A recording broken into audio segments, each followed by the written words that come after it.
बिस्मिल्लाहिर्रहमानिर्रहीम। अस्सलाम वालेकुम। मैं हूं आली इशरत और आप देख रहे हैं explore the technology YouTube channel. VS front end web development course की HTML की सीरीज़ में आज हमारा टॉपिक है HTML स्टाइल्स, यानी कि आज हम CSS पे बात करेंगे।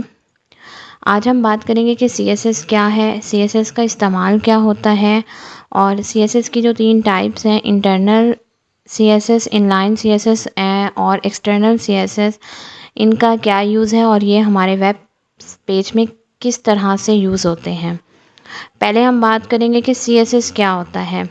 CSS एब्रीविएशन है केस कटिंग स्टाइल शीट का। CSS जो है वो हमें समझना बहुत ज़रूरी है, क्योंकि CSS के बगैर हमारा कोई भी जो वेबसाइट है उसमें हम स्टाइलिंग नहीं कर सकते, और एक यूज़र इंटरेक्टिव हम अपनी वेबसाइट को CSS के बगैर नहीं बना सकते। यूज़र इंटरेक्टिव मीन्स के जो भी यूज़र हमारी वेबसाइट पे आता है उसको हमारी वेबसाइट जो है वो देखने में एक अच्छी वेबसाइट लगे, कलरफुल वेबसाइट लगे। CSS के थ्रू हम कलर कंट्रोल करते हैं, फ़ॉन्ट और टेक्स्ट का साइज़, इसके अलावा जितने भी एलिमेंट्स होते हैं उनके दरमियान हम स्पेसिंग को जो है वो CSS के थ्रू कंट्रोल करते हैं। यहाँ पे हमारे पास एक एग्जांपल मैं आपको दिखाती हूँ। ये एक वेबसाइट है आपके सामने। इसमें जितने भी आपको कलर्स नज़र आ रहे हैं, टेक्स्ट का कलर, ये सब चीज़ें, ये जब हम कर्सर जहाँ पे लेके जाएं तो इस तरह से हमारा टेक्स्ट चेंज हो जाना, ये हमारी बैकग्राउंड इमेज, इस तरह से ये जो गाड़ी है ये मूव ऑन हो रही है आगे और पीछे, ये इमेजेस हमारी किस तरह से सेट हो रही हैं, ये सब चीज़ें जो हैं हम कंट्रोल करते हैं CSS के थ्रू। ठीक, इसमें हमारा टेक्स्ट का कलर, टेक्स्ट का साइज़, हमारा लोगो का साइज़, इमेजेस का साइज़, बैकग्राउंड इमेज किस तरह से हमने सेट की हुई है, ये सब चीज़ें जो है हम CSS के थ्रू कंट्रोल करते हैं। एलिमेंट्स के पोजीशंस कैसे होगी, ये सब चीज़ें CSS के थ्रू कंट्रोल होती हैं। हमारा इमेज का बैकग्राउंड कलर्स कैसे यूज़ होने हैं, ये सब चीज़ें जो हैं वो CSS के थ्रू कंट्रोल होती हैं। और जो मेन चीज़ हमारी वेबसाइट की है, जो कि हमारी वेबसाइट को के लिए बहुत ज़रूरी होती है, वो होती है हमारी वेबसाइट जो है वो यूज़र फ्रेंडली, हमारी जो वेबसाइट है वो डिवाइस फ्रेंडली हो। डिवाइस फ्रेंडली मीन्स हमारी वेबसाइट हर तरह की स्क्रीन पे जो है वो बिल्कुल सही ओपन हो जाए। जैसा कि कुछ लोग वेबसाइट को जो है वो लैपटॉप पे यूज़ करते हैं, कुछ मोबाइल पे ओपन करते हैं, कुछ डेस्कटॉप पे ओपन करते हैं, तो सबकी स्क्रीन का साइज़ जो है वो डिफरेंट होता है। तो हमने अपनी वेबसाइट को इस तरह से डिज़ाइन करना होता है कि हमारी वेबसाइट का जो साइज़ है वो हर डिवाइस के लिए सेट आए। तो वो जो हम सेटिंग करते हैं वो करने के लिए भी हम CSS का यूज़ करते हैं। CSS जो है वो HTML में हम किस तरह से यूज़ करते हैं। HTML में CSS यूज़ करने के 3 तरीके हैं। एक इनलाइन CSS, इंटरनल CSS और एक्सटर्नल CSS। इनलाइन और इंटरनल जो है वो इतने ज़्यादा यूज़ नहीं होते, लेकिन कोई कोडिंग हमें ऐसी करनी पड़ जाती है जिसमें हमें ये यूज़ करने होते हैं, लेकिन मोस्टली जो है हम लोग एक्सटर्नल CSS ही यूज़ करते हैं क्लासेस और IDs के ज़रिए। क्लासेस और ID क्या होती हैं ये हम आगे पढ़ेंगे जाके, लेकिन इस वीडियो में हम इन तीनों को ही समझेंगे कि ये तीनों जो टाइप्स हैं CSS की ये क्या होती हैं। सबसे पहले हम देखते हैं इनलाइन CSS। इनलाइन CSS जो है वो HTML एलिमेंट, कोई एक HTML एलिमेंट को जब हमने यूनिक स्टाइल देना होता है तो उसके लिए हम इनलाइन CSS यूज़ करते हैं। किस तरह से, एग्जांपल लेते हैं। यहाँ पे सपोज हमारे वेब पेज में 2 हेडिंग्स हैं, ठीक है, हेडिंग नंबर 1 और एक हमारी हेडिंग है हेडिंग नंबर 2। ठीक, ओके।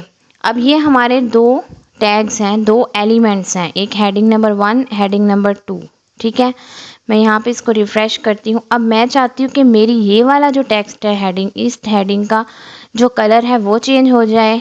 ठीक है, और इस हेडिंग का बैकग्राउंड कलर चेंज हो जाए। तो उसके लिए मैं इनलाइन CSS यूज़ करूँगी। इस एलिमेंट के अंदर जो भी हम CSS यूज़ करेंगे उसको हम इनलाइन CSS कहते हैं। यहाँ पे मैं एक स्टाइल का एट्रीब्यूट दूंगी, ठीक है। इसको मैं कलर की वैल्यू मैं चाहती हूँ कि इसका जो कलर है वो रेड हो जाए। जब भी हमने टेक्स्ट का कलर चेंज करना होता है तो हम कलर यूज़ करते हैं। और इसको मैं स्टाइल दूंगी और इसमें मैं बैकग्राउंड कलर यूज़ करूँगी, जो कि मैं करूँगी येलो, ठीक। अब जब मैं इसको रिफ़्रेश करूँ तो ये देखें इसका बैकग्राउंड कलर चेंज हो गया और उसका टेक्स्ट का कलर चेंज हो गया। क्योंकि मुझे दोनों पे अलग अलग जो है वो स्टाइलिंग चाहिए थी, इसलिए मैंने इनलाइन CSS यूज़ किया। आप समझ आई कि अगर हमने सिर्फ कोई भी चेंजिंग है, कोई भी स्टाइल है, सिर्फ इस H1 टैग को देना है तो हम इसके अंदर जो भी स्टाइलिंग देंगे उसको हम इनलाइन CSS कहते हैं, ठीक। उसके बाद हमारे पास है इंटरनल CSS। इंटरनल CSS जो है वो, जैसे कि अब मेरे पास मेरे वेब पेज में H1 की 2 हेडिंग्स हैं, ठीक। और इसी तरह मेरे पास एक P की हेडिंग है, ठीक है। We are learning about CSS। एक मेरे पास P का टैग है। मैं यहाँ पे ये इनलाइन CSS जो है वो इसको रिमूव कर रही हूँ पहले, क्योंकि अब मैं आपको इंटरनल CSS के बारे में समझा रही हूँ कि इंटरनल CSS क्या होती है। अब यहाँ पे हमारे पास H1 के 2 एलिमेंट्स हैं, H1 के 2 टैग्स हैं और एक P का टैग है, ठीक। अब मैं चाहती हूँ कि मेरा जो H1 है, ठीक है, इसके दोनों का जो बैकग्राउंड कलर है वो सेम हो और मेरे P का जो बैकग्राउंड कलर है वो चेंज हो। तो इसके लिए हम लोग यूज़ करते हैं इंटरनल CSS। इंटरनल CSS अब कैसे यूज़ करते हैं, हमारा ये हेड का टैग है। इस हेड के टैग के अंदर हम स्टाइल का टैग लगाते हैं। इसका ओपनिंग टैग भी होता है और क्लोजिंग टैग भी होता है। अब हम इस स्टाइल टैग के अंदर, यहाँ से आपने गौर से समझना है, इस स्टाइल टैग के अंदर अब मैं चाहती हूँ मेरे वेब पेज में जो ये H1 है, इन दोनों H1 का जो कलर है वो सेम हो, एक कलर आए। तो मैं यहाँ पे H1 लिखूँगी, ठीक है, और कर्ली ब्रेसेस लगाऊंगी इस तरह से, ठीक। अब हमने H1 टैग लिया और कर्ली ब्रेसेस लगाई। यहाँ पे मैं इसको दूंगी कलर ब्लू, ठीक, इस तरह से। एंड में हमने ये कॉमा लगाना है और दरमियान में ये सेमीकोलन एट्रीब्यूट, ये हमारा एट्रीब्यूट है और ये इसकी वैल्यू है, ठीक है, ओके। और मैं चाहती हूँ कि जो P है उसका बैकग्राउंड कलर चेंज हो, तो उसका बैकग्राउंड कलर मैं यहाँ पे दूँगी ग्रीन, ठीक। ये बैकग्राउंड कलर हमारा एट्रीब्यूट है और ग्रीन उसकी वैल्यू है। ये आपने स्टाइल का टैग हमेशा जो है हेड टैग के अंदर देना है, इस चीज़ को आपने अच्छे से याद रखना है।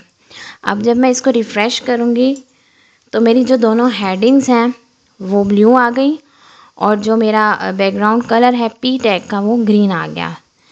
तो अब समझ आई आपको इसकी केस इंटरनल CSS जो है वो क्यों यूज़ होती है। इनलाइन CSS में हम टैग के अंदर ही उसको स्टाइल देते हैं। इंटरनल CSS के अंदर हम लोग हेड टैग के अंदर स्टाइल का टैग यूज़ करके उसके अंदर हमारा जो एलिमेंट होता है उसको यूज़ करके और उसको हम एट्रीब्यूट और वैल्यू देते हैं जो हमने यूज़ करनी होती है अपनी स्टाइलिंग में। ये थे इंटरनल और इनलाइन CSS। अब हम बात करेंगे एक्सटर्नल CSS की, कि एक्सटर्नल CSS क्या होता है। एक्सटर्नल CSS जो है वो हमारी एक अलग फ़ाइल होती है CSS के नाम से। एक्सटर्नल से ज़ाहिर होता है, जैसे आपको नेम से ही पता चल रहा है, एक्सटर्नल का मतलब बाहर की चीज़ कोई, ठीक है। मतलब इसमें हम CSS की एक अलग फ़ाइल बनाते हैं। सबसे पहले मैं ये रिमूव कर रही हूँ, ठीक है। इसमें हम CSS की एक अलग फ़ाइल बनाते हैं एक्सटर्नल CSS की, और उसका लिंक जो है वो हम यहाँ पे अपने हेड टैग के अंदर देते हैं उस फाइल का। सबसे पहले हमने एक न्यू फाइल लेनी है, कंट्रोल एन करके आप न्यू फाइल लेंगे और इसको कंट्रोल एस करेंगे। जहाँ पे आपकी HTML की फ़ाइल पड़ी है जिसके साथ आपने इस पेज को लिंक करवाना है, उसी फोल्डर के अंदर आपने इस फाइल को रखना है और यहाँ पे हम देंगे style.css। स्टाइल जो है ये हमारी फ़ाइल का नेम, जैसे हमने अपने HTML फाइल का रखा था, और .css लगाना हमारे लिए इम्पोर्टेंट है इसलिए कि ये हमारी एक्सटेंशन है, ये शो करता है कि ये CSS की जो फ़ाइल है ये जो हमारी फ़ाइल है ये हमारी स्टाइल की फ़ाइल है, CSS की फ़ाइल है, इसलिए एक्सटेंशन लगाना ज़रूरी है और हम इसको सेव कर देंगे। ठीक, पहला स्टेप ये हो गया। ओके, अब मैं चाहती हूँ कि ये मेरा जो बॉडी टैग है, H1 टैग है, P टैग है, इसको मैं स्टाइल देना चाहती हूँ। ठीक है, मैं सबसे पहले H1 लिखूँगी और करली ब्रेसेस ओपन और क्लोज। यहाँ पे मैं H1 का कलर दे रही हूँ रेड।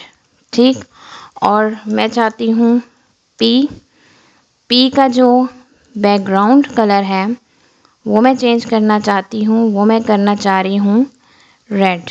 ठीक है, और जब मैं इसको रिफ़्रेश करूँगी तो कुछ भी नहीं हुआ, हमारा वैसे का वैसे। क्यों नहीं हुआ? क्योंकि हमने इस फाइल को, HTML की फ़ाइल को हमने ये नहीं बताया कि हमारी ये वाली जो फाइल के स्टाइल्स हैं इसको पिक करना है। इसके लिए हम क्या करते हैं, जो हमारा हेड टैग है, हेड टैग के अंदर हम इसको लिंक करवाते हैं। हेड टैग के अंदर हम अपने एक्सटर्नल CSS को जो है वो लिंक करवाते हैं। उसके लिए हम लिंक का टैग यूज़ करेंगे। ठीक है, और बाकी से एज इट इज़ फिल रहने दें। जो href है, href का मतलब हम रेफरेंस दे रहे हैं फाइल का। यहाँ पे हमने हमारी जो style.css है, style.css, इसको हमने मेंशन कर देना है। और जैसे ही रिफ़्रेश करेंगे तो वो जो स्टाइल हमने इस फाइल में दिया है वो हमारे इस पूरे उसमें इम्प्लीमेंट हो जाएगा। तो ये जो CSS की टाइप्स हैं इनको समझना बहुत ज़रूरी है, क्योंकि CSS जो है वो हमारे फ्रंट एंड वेब डेवलपमेंट की एक तरह से कह लें कि आप जान है। CSS जो है वो फ्रंट एंड डेवलपमेंट के लिए बहुत ज़्यादा ज़रूरी है। तो ये हमारी CSS की टाइप्स थी। आज हमने CSS के बारे में पढ़ा और अब नेक्स्ट हम CSS को साथ लेके चलेंगे।